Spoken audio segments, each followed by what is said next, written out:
টমেটোর আর গাজর দিয়ে আজকে একটা স্যুপ বানাবো। নাতিটারও শরীর ভালো না, জ্বর জ্বর, তাই কিছু খাইতেই চায় না।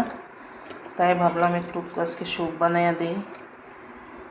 এটার মধ্যে দিয়ে দেবো গোলমরিচের অল্প আধা থেতো করছি, বেশি ঝাল দিলেও খাইতে পারবো না।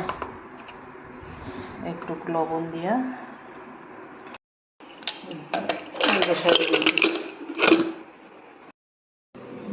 আমার স্যুপটা 4 সিটি মারছি, ওখানে একটু ছাইকা নিই, ঠান্ডা হওয়ার পরে মিক্সিতে মাইরে তারপরে বানাবো। এবার ঠান্ডা হয়ে গেছে, এটারে মিক্সচার গ্রাইন্ডারে ঢেলে দেবো। এবার কড়াইতে অল্প বাটার দিয়ে দিলাম। বাটারটা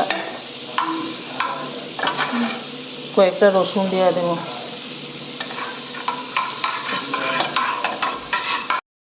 এবার গাজর আর টমাটোরের পেস্টটা দিয়ে দেবো।